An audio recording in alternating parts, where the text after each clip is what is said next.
이번 주 공유드리고 싶은 페이퍼는 에이전트 메모리에 관한 이야기입니다. Are we ready for an agent native memory system이라고 하는 제목을 가진 페이퍼인데, 제목이 말해주고 있듯 결론적으로 준비가 안 됐다는 이야기를 하고 있습니다. 이 연구는 memtensor라고 하는 회사에서 나온 페이퍼라고 보시면 될 것 같고요.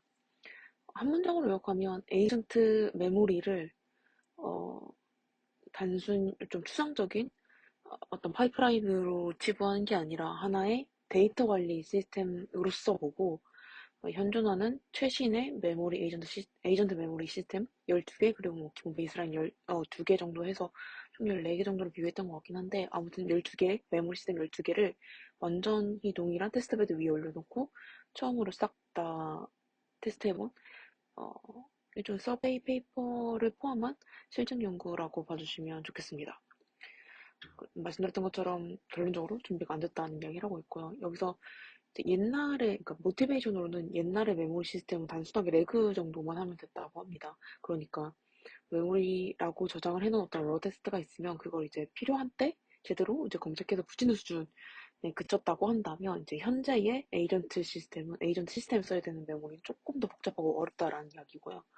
그래서 저장을 어떻게 할 건지, 업데이트는 어떻게 칠 건지, 어떻게 합치고 어떻게 잃어버릴까까지 하는 그 골자 자체는 기존과 유사할 수 있는데 이걸 이제 시스템 내지는 모듈 레벨로서 좀 바라보고 있다고 보시면 될 것 같아요. 일단 뭐 문제점은 기존의 메모리 시스템 평가를 하던 이제 F1 스코어나 이제 블루 스코어 같이 이런 매트릭 같은 거는 어, 답이 틀렸다는 건 알겠는데, 근데 도대체 어느 모듈에서 어떻게 실패를 했길래를 잴 수가 없다라는 걸 좀 한계로 보고 있습니다.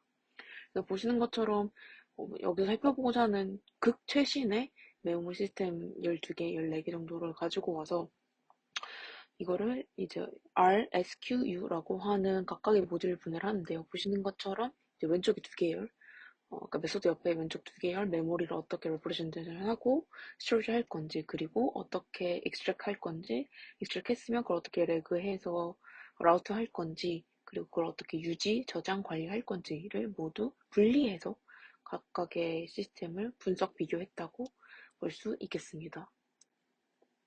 그래서 모든 걸 다 짚고 넘어갈 건 아니지만 각 모듈이 어떤 걸 하고자 하는지를 설명해 보자고 한다면 어떤 형태로 그러니까 어떤 포맷으로 로지컬 포맷으로 메모리를 저장할 거고 그래서 그거를 어디에다 쌓을 건지 그냥 메모리 그냥 프롬프트 안에 넣을 건지 아니면 외부에 DB가 있는지 뭐 이런 것들 살피기도 하고요.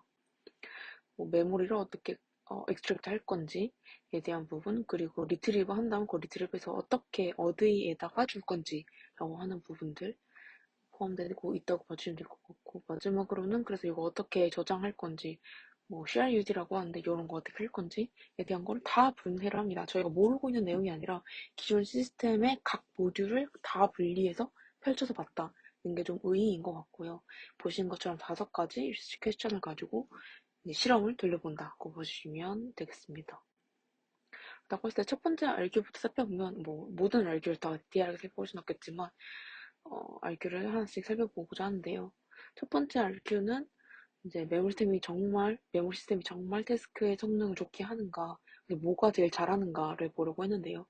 보시는 것처럼 사실 결론적으로는 모든 태스크를 다 잘하는 소타 아키텍처는 없다는 게, 사실은 현재의 메모리 시스템 연구의 한계가 아닐까 싶고요. 그러니까 각자가 제기한 문제를 잘 푸는 메모리 시스템은 있겠지만, 그걸 전체를 다 아우르는 좀 제너럴한 소타는 사실 없는 것 같다는 게 문제이자 현재의 현황이라고 봐줄 수 있겠습니다. 두 번째 RQ는 그래서 말씀드렸던 것처럼 최종 앤서를 어떻게 내는지가 아니라 도대체 어디서 문제인 건지 그래서 쿼리를 풀고자 할 때 근거 자체를 찾는 건 잘하는지를 확인을 했습니다. 그랬을 때 리트리버는 랭킹에 대한 문제는 사실은 좀 로버스트하지는 않고 또 에비던스의 위치가 어디냐에 따라도 디펜던트 한데 아무쪼록 이 리트리브한 근거를 어떻게 조합하는가의 문제로 볼 수 있다라는 부분 이야기를 하고 있고요.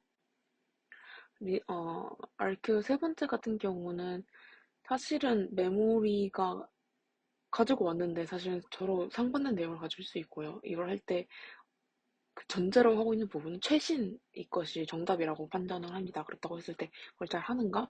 라고 하는 부분은 사실은 모델 자체의 역량보다는 파이프라인을 어떻게 설계하는가에 따라 달렸다고 이야기를 합니다. 그러니까 최신 것을 어떻게 유지할 건지에 대한 문제는 모델 자체가 얼마나 잘하는가가 중요한 게 아니라 그걸 어떻게 관리하는 파이프라인 짰는가가 중요하다라고 이야기를 하고 있고요. 네 번째 같은 경우는 이제 그 텀이 아주 길어질 때, 그러니까 히스토리가 엄청 많이 쌓였을 때 이게 성능이 유지되는가라고 했을 때 당연히 좀 어렵고, 그렇다고 했을 때 잘 요약하는 앱섹션이 여기서는 좀 중요했다라고 이야기를 합니다. 마지막 리서치 퀘스천에 대해서 이제 코스트에 대해서 이야기를 하는데, 코스트 같은 경우 아무래도 어디까지 메인테인 할 건지에 대한 문제로 사실 결국은 이제 트레이드오프가 된다라고 이야기를 하고요. 전체적으로 좀 테이크어웨이 정리를 해보면 말씀드렸던 것처럼 준비됐니? 준비되지 않았다라는 게 결론입니다. 그래서 에이전트 메모리를 잘 나눠가지고 동일한 테스트베드 위에다가 측정을 해봤는데 어떻게 보면 좀 당연한 것 같긴 하지만 소타 같은 건 없고 가끔은 이제 제가 앞에서 주요하게 못 들진 않았는데 앱스트랙션 하는 것보다 그냥 로우하게 쓰는 거 모델 성능이 충분히 좋다면 그냥 로우 콘텍스트를 다 넣어주고 시키는 게 훨씬 성능이 좋기도 했고요. 그렇다고 했을 때 뭔가 메모리 시스템이라고 거창하게 짜놨지만 결론적으로는 그렇게 거창한 게 유익하지 않았다는 실패도 종종 목도했다라고 합니다. 그래서 결론적으로 저희가 오픈 퀘스천으로 생각해볼 문제는 로우 컨텍스트가 유의하게 계속 성능의 하락을 야기시키지 않는다고 한다면 현재의 파운데이션 모델이 계속 컨텍스트 입력하는 게 길어지고 있죠. 그리고 그 비용도 점점 싸진다고 한다면 도대체 어디서 메모리가 유익할 수 있는지 그 자체의 의의를 좀 고민해볼 여지가 있겠다는 생각을 하게 되었습니다. 네, 공유드릴 내용은 여기까지입니다.